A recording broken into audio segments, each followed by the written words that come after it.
Hello, and welcome to the 31 Days of Halloween. I'm Exelite, and this is my channel.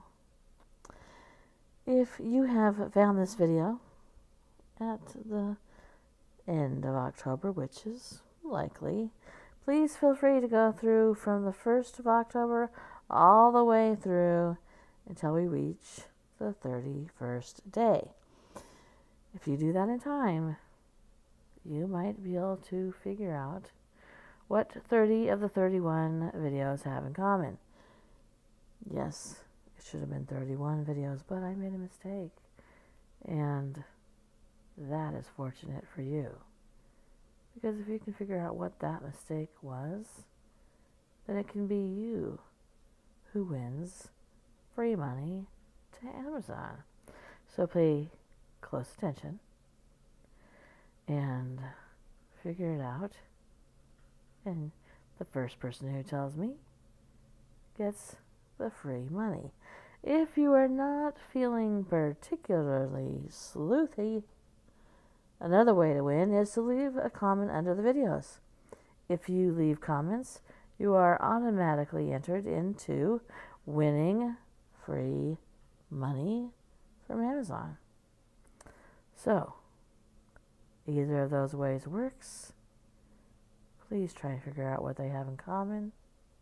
And after the 31 days, I will announce on here in a video who won the free money. Marianne killed for the money in the form of life insurance or for self-preservation by eliminating the suspicious. Marianne was caught after learning that a former lover had returned to live nearby. The heart one.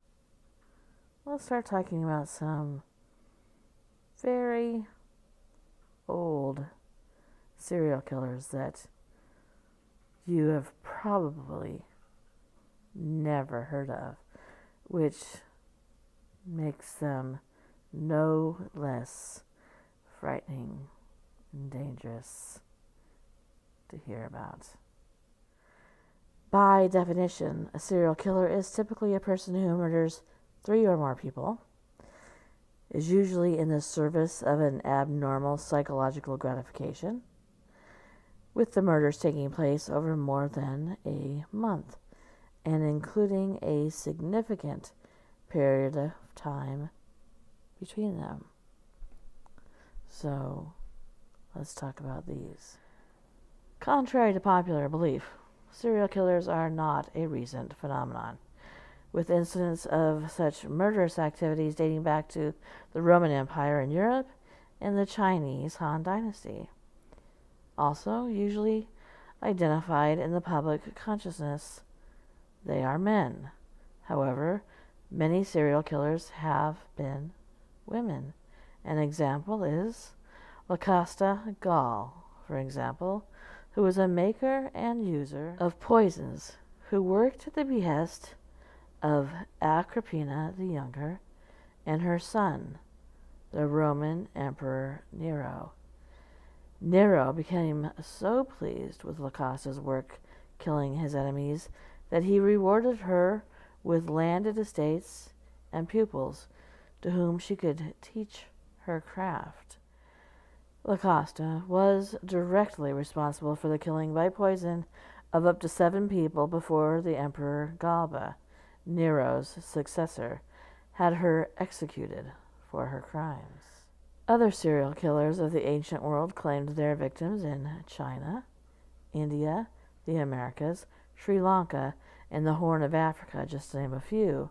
The Seminole tribe of Florida recorded a serial killer, as did the Abenaki of New Hampshire, and what was then called Upper Canada. Fame nor infamy is a measure of the evil done by any serial killer, most of whom remain relatively unknown to the public. And here are just 10 of those. Peter Nyers. Over a period of 3 days, in September of 1581, the good people of Newmarket, a village about 25 miles from Nuremberg, Germany, gradually put to death confessed serial killer Peter Nyers. On the first day, the executioner sliced flesh from the miscreant's body and tormented the open wounds with heated oil. The following day, Nyers was suspended over an open fire, roasting his feet and legs, and finally on the third day, Nyers was dismembered alive, after first being broken upon the medieval torture device known as the wheel.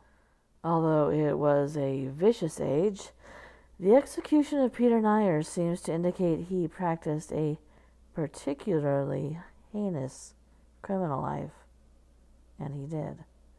Over the course of his career as a bandit and thief, Nyers murdered 544 victims, according to his own confession, including 24 unborn children whose fetuses were used for black magic rituals. He also confessed to cannibalism. He sounds like an interesting fella. Nyers was a member of an alleged leader of gang of thieves and killers who were responsible for thefts and the murder of their victims across wide portions of Europe, including Alsace, the Netherlands, and within the German principalities. The gang usually operated under disguise as shepherds, justifying their wanderings as necessary to ensure their sheep had sufficient grass to eat and thus avoiding suspicion. Nyers was betrayed by a follower and arrested and tortured in Gersbach, Germany, but somehow escaped to resume his career. Nyers practiced his career as a thief, a murderer, and sometime cannibal for nearly 30 years before the people of Neumarkt put an end to him, although he lived on in ballads and pamphlets which continued to terrify the region for centuries. Our next one is Jasper Heinbuth. In some ways, Jasper Heinbuth resembles a modern-day serial killer more than many of his contemporaries. Heinbuth was a veteran of the 30 Years' War and in conflict learned how to kill. Following the war, or at any rate his own part in it, Heinbuth became a highwayman, operating largely in the Alien Reed, which today still exists as Inner City Park in Hanover, Germany. Heinbuth didn't waste time approaching his victims and demanding their money or their valuables. No, he rather preferred to shoot his victim from a distance, and only then approaching after the victim was already dead, and therefore no witness had made an inconvenient appearance. Often, Heinbuth would find that the killing yielded but little treasure, which he didn't seem to have minded too much. At least 19 were murdered in the forest by the cautious thief. He disposed of these bodies by throwing them down a hole to be fodder for wild animals and pigs. Later, Heinbuth expanded his activities to include using Hanover merchants to market his illegally acquired gains, which protected him from the authorities for just a short time. His greed got the better of him, and one former partner, feeling cheated, turned him in. After the requisite torture to obtain a confession, death upon the wheel became his fate on February 4th, 1653. Next would be Louis Hutchinson. Hutchinson was a Scotsman who emigrated to Jamaica, where he bred cattle on his estate, which he named Edinburgh Castle. Whether or not Hutchinson was a doctor by training is disputed by historians. That he was a cattle thief, however, is not, as he helped himself to his neighbor's strays with impunity. Soon, not only stray cattle, but travelers near Hutchinson's estate were vanishing left and right. Hutchinson would so kindly open his castle to travelers, offering hospitality and rest, before killing them with a rifle shot, an act which he later described as such a thrill. Since the main road passed directly before his castle, there was no shortage of victims, even as rumors grew on the island of his activities, and the number of vanished people grew along with it. When John Callender, a local British Army officer, offered to bring the doctor into the authorities for questioning over the rumors concerning his activities, Hutchinson killed him, an act which was witnessed by several white settlers, and orders were issued for his arrest. He attempted to flee, but the Royal Navy prevented him, and in the soon searched castle, evidence of his crimes were discovered, including more than 40 watches, which identified their now dead owners. Hutchinson was finally convicted for the murder of Callender, which was enough to justify hanging him, and it was done in Spanish Town on March 16th, 1773. He was estimated to have killed 43 victims during his murderous career. William Burke. During the early 19th century, those studying for the medical professions needed cadavers on which to perform dissections. Since Scottish law limited the bodies available for such purposes to those of suicide victims, prisoners, or foundlings, there was soon a shortage of available cadavers. And then the profession of grave robbing expanded. And as it did, its risks grew correspondingly. The public did not respond kindly to their loved ones' bodies becoming the basis of medical experimentation and education, but the amount of money which physicians were willing to pay for cadavers made the acquisition of newly dead bodies a lucrative enterprise. Matthew Burke was a wandering agricultural laborer who eventually became a cobbler. When his friend William Hare found a lodger dead in Hare's house, Hare solicited Burke's advice regarding disposal of the corpse. When Burke and Hare discovered that the body could be sold for a nice profit, they commenced a string of killings to provide cadavers to a doctor without the inconvenience of even digging one up. And for those of you who have ever watched Drunk History, this story is told on that show. When the pair were finally caught, because a witness managed to place a recently deceased victim in their company shortly before an inexplicable demise, Hare turned state witness to avoid the gallows. Burke, however, was convicted for a total of 16 murders of victims intended for dissection. And here's where it gets a little bit weirder. After Burke was hanged in January 1929, his own body was dissected by court order as part of his sentence by the surgeons from the Edinburgh Medical School, where his mounted skeleton remains preserved to this day. And maybe even weirder than that, a book bound with his preserved skin is kept in Surgeons Hall Museum nearby. I don't know if we can top that one. Here we go. John Lynch. John Lynch was an Irishman who was convicted of the crime of false pretenses, which would be known today as fraud, and transported to the prison colony of New South Wales, where he was sent to the village of Burkes to work as a cattle handler. Lynch was soon involved with bushrangers, which are rustlers and scofflaws, who operated along the Australian frontier. When Lynch and 2 other men were convicted of killing another man in a dispute, the jury did not believe that Lynch had struck the fatal blow because of his diminutive size, despite the fact that Lynch had confessed to the crime. So, Lynch was set free, and his comrades were hanged.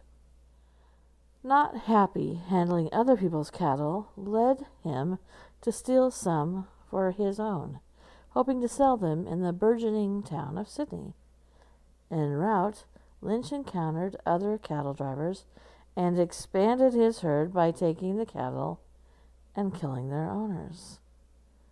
Lynch was convinced that God approved of his killing, as he had demonstrated by sparing Lynch from conviction and hanging earlier. Lynch's preferred method of killing involved a heavy blow to the back of the head with a large axe or tomahawk, after which the bodies would be disposed of by either internment in a shallow grave or burning.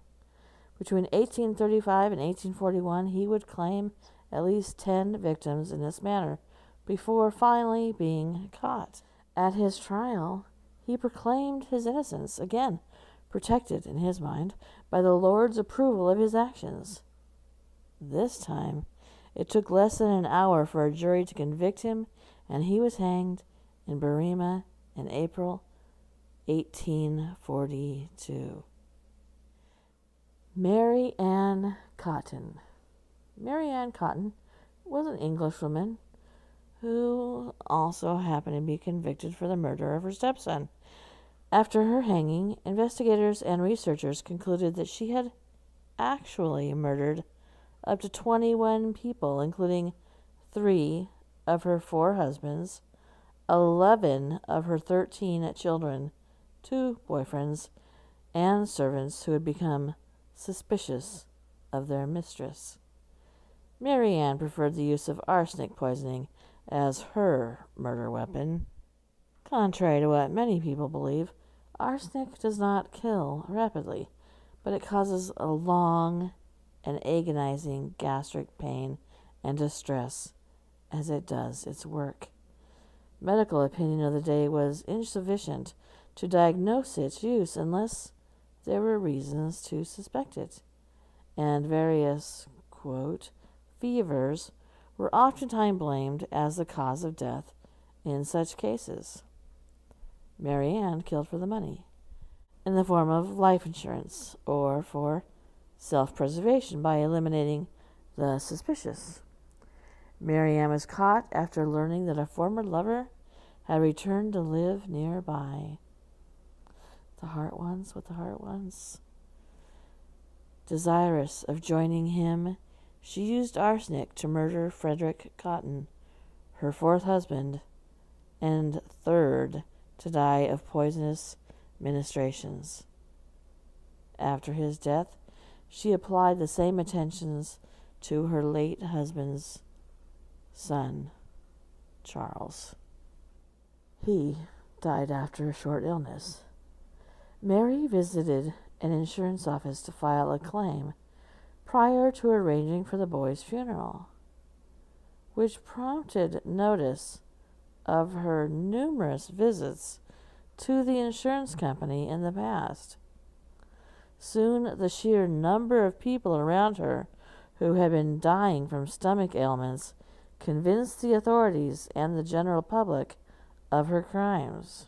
A post-mortem of the late Charles confirmed arsenic in his hair samples, and Mary Ann was tried for his murder. Mary Ann was found guilty and sentenced to hang, going to the gallows, strongly asserting her innocence despite the overwhelming nature of the evidence against her. Next, Jane Toppin.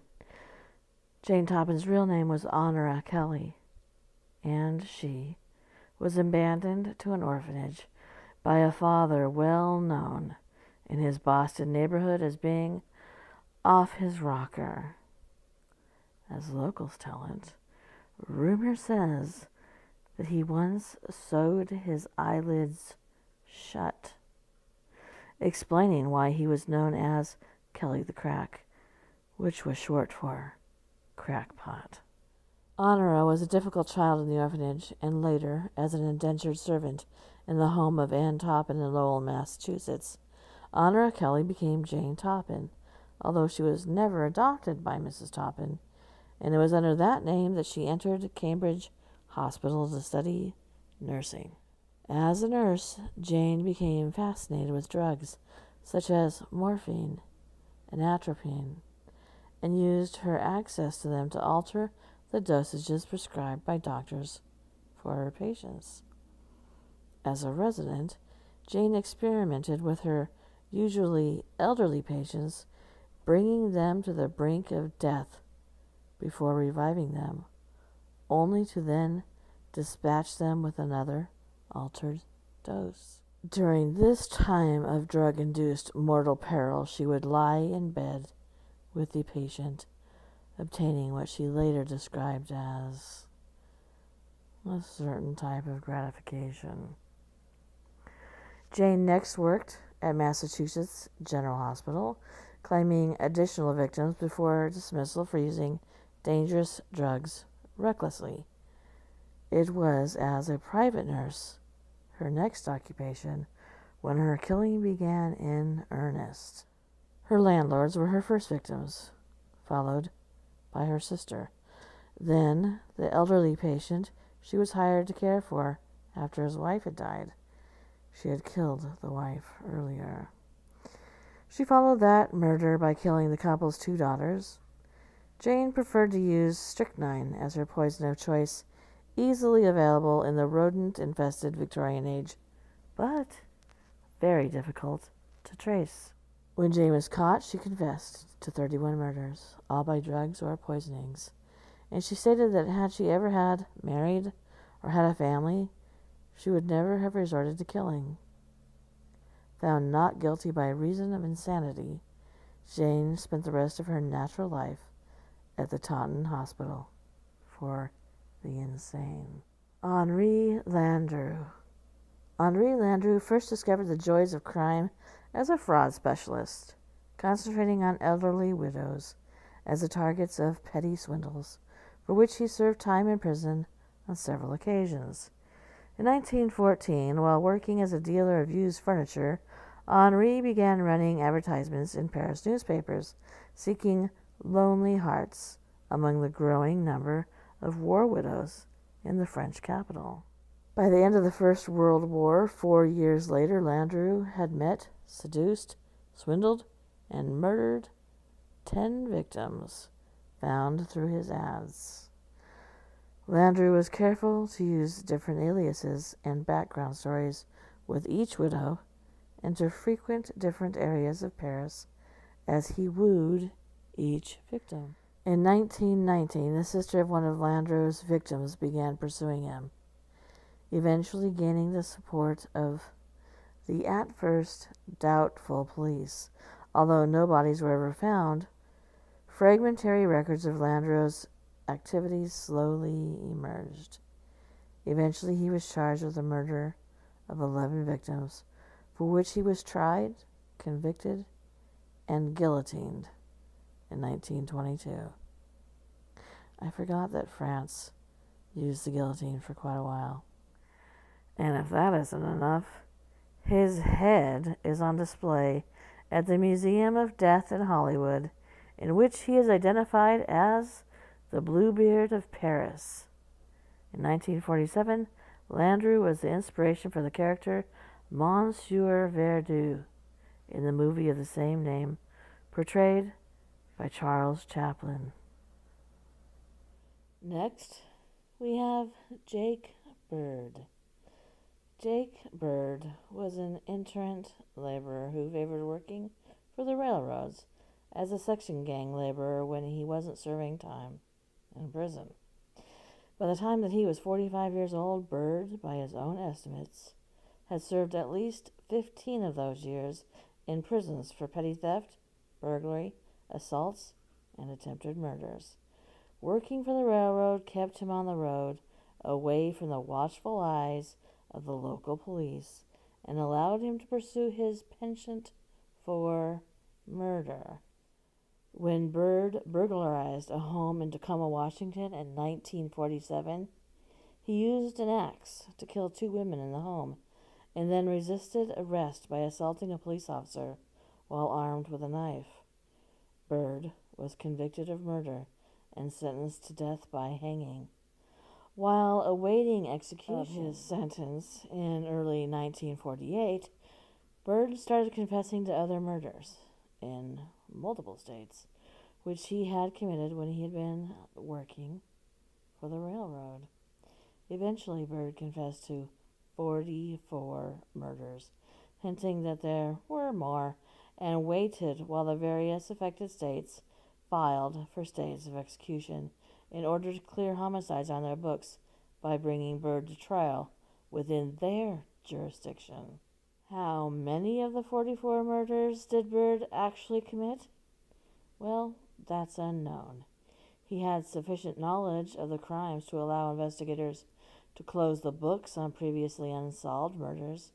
11 of the murder claims were fully substantiated and would have led to charges if the prosecutors had not chosen to defer so as to not delay his execution. While working for and traveling on the railroad, Burke had claimed victims in 11 states, from Washington to Florida, and they were mostly women.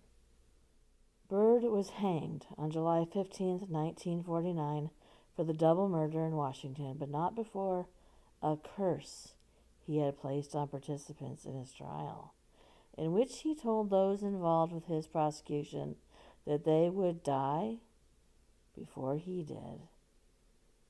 And it gained some credence. 5 members of the court involved in his trial did precede Burke in death, just as he had predicted. On to Sean Vincent Gillis. He committed his ritualistic murders after stalking and kidnapping his victims, whom he attacked, before killing and afterwards mutilating their bodies. He remains nearly unknown, however. Gillis committed his crimes in Baton Rouge during the exact same time frame another serial killer was active in the area, Derek Todd Lee. When Lee was arrested, the killings in the areas did not stop. Oddly enough, this led authorities to believe that there was a second serial killer in the area.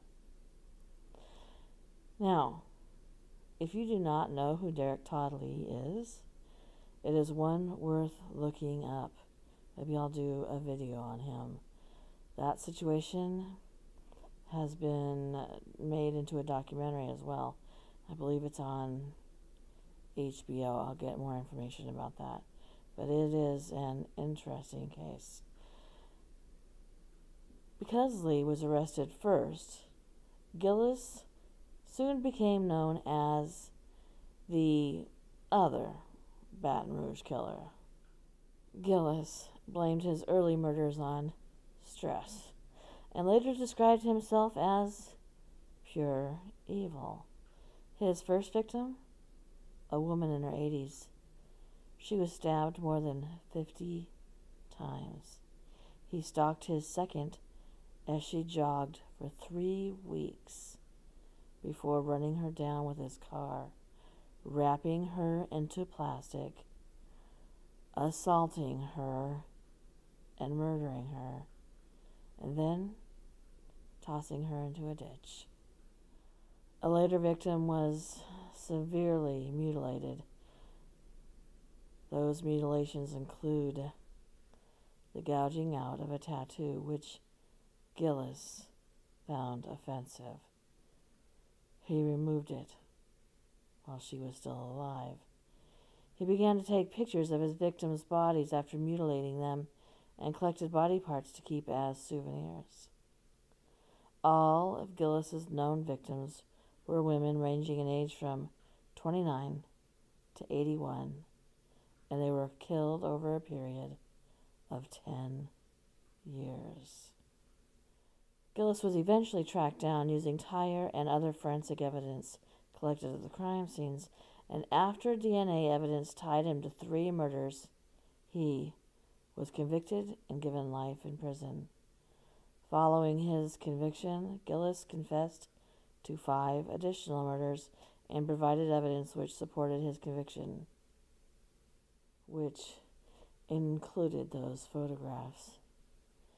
Gillis has written that he doesn't know why he committed any of the murders and has claimed to be as shocked as anyone else at the level of violence that he had shown, including the dismemberment of bodies. Thank you for coming to my channel. If you would please give this video a thumbs up and share my videos. If you are not subscribed, please do so. It's totally free and we won't bite. Also, if you'd like to be reminded of when my content goes live, go ahead and click that bell. Good night.